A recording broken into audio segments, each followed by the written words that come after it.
Hi guys, তোমরা সবাই কেমন আছো? সবাইকে হ্যাপি নিউ ইয়ার। নতুন বছর তোমাদের কেমন কাটছে অবশ্যই কমেন্টে জানিও। এটা হলো আমার চ্যানেলের প্রথম ব্লগ, আর এদিন ছিল আমার বার্থডে। তো প্রতি বছরের মতো দাদা আমাকে 12টার সময় সারপ্রাইজ দিয়েছে, থ্যাংক ইউ দাদা। আর এটা ছিল আমার মাদার, মানে আমার মাকে একটু কেক খাইয়ে দিলাম।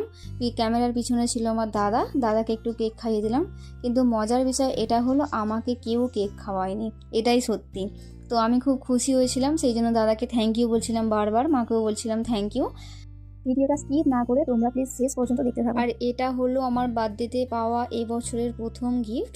তো এটা ছিল একটা মোবাইল, তোমরা দেখতেই পাচ্ছ, এটা ছিল মোটরোলা G85। তো থ্যাংক ইউ দাদা আমাকে একটা এত সুন্দর কার্ভ ডিসপ্লে, এত সুন্দর একটা মোবাইল দেওয়ার জন্য।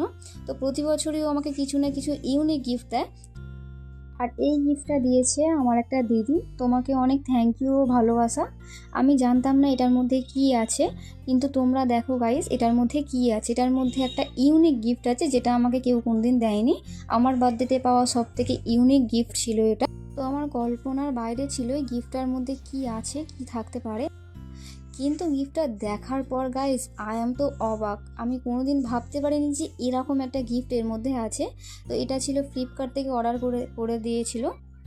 আর এটা ছিল পুরো পিওর কাঠের ওপরে একটা ছবির স্ট্রাকচার করা। এটা ছিল আমার একটা আগমনী শ্যুটের একটা ছবি।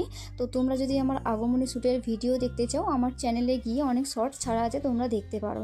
এটা আমার খুব পছন্দ হয়েছে। এটার মধ্যে আমি হাত বুলিয়ে দেখিয়ে দিচ্ছি, এটা কিন্তু কোনো ছবি প্রিন্ট করেনি, এটা পুরো হাতে আঁকা, পুরো হাতে স্ট্রাকচার করা আছে এই ছবিটায়।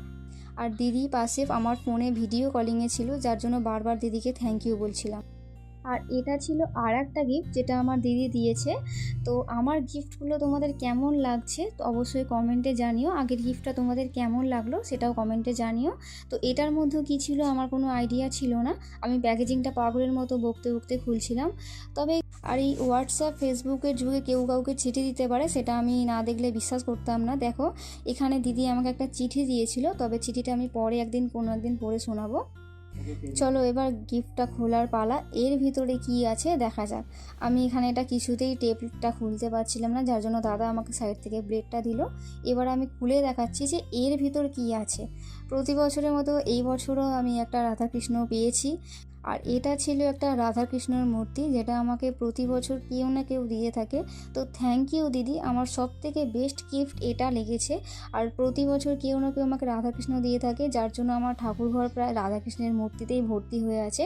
তো তোমরা চাইলে একদিন আমাদের ঠাকুরঘরটা তোমাদেরকে দেখাবো। আর থ্যাংক ইউ দিদি, তুমি এত সুন্দর করে আমার বার্থডে গিফটগুলো দেওয়ার জন্য। আর থ্যাংক ইউ দাদা তোকেও, তোরা এত সুন্দর করে আমার বার্থডেটাকে এত ভালোভাবে সেলিব্রেশন করার জন্য। আর মা তোমাকেও থ্যাংক ইউ, কারণ তুমি না আমাকে পয়দা করলে এত সুন্দর সুন্দর গিফট পাওয়া যায় এটা আমি জানতেই পারতাম না। আর এবার তোমাদের বলছি আমার ভিডিও তোমাদের কেমন লাগলো, আমার গিফটগুলো তোমাদের কেমন লাগলো অবশ্যই আমাকে কমেন্ট করে জানিও, না হলে আমি জানতেই পারবো না যে তোমাদের কেমন লেগেছে।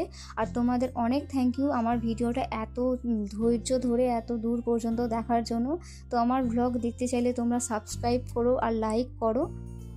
চলো সবাইকে বাই, রাধে রাধে।